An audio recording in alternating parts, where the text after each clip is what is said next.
এটা ছিল আমার কলকা ব্যাচের স্টুডেন্টদের এক্সামের কাজ। এখানে জগন্নাথ তৈরি হচ্ছিল এবং এখানে মা দুর্গার একটা কনসেপ্ট ছিল। পরেই তোমরা দেখতে পাবে কে কী কনসেপ্ট করছে। তো সবাইয়ের কীরকমভাবে কাজ করছিল সেই ক্লিপগুলোই আমি তোমাদের সাথে শেয়ার করে দিলাম। কে কী কনসেপ্ট করেছে সেগুলো সমস্ত কিছুটা আমি লাস্টে গিয়ে বলে দেবো। তোমরা পুরো ভিডিওটা দেখো স্কিপ না করে। তো এখানে সবাই অনেকটা পরিশ্রম করছিল আর ওরা এতটা খেটেছে, আমার ভীষণ ভালো লেগেছে।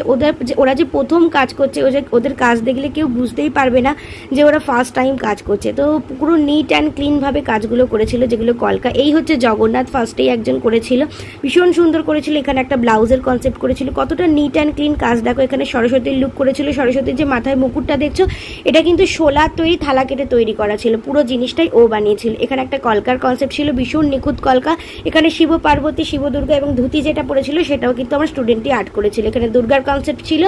এখানে ছিল সিদ্ধিদাতা গণেশ, খাতা পেন যেটা হয়ে থাকে। আর এখানে ছিল কলকার কনসেপ্ট। তোমাদের কেমন লাগলো অবশ্যই জানিও। তো চলো টাটা।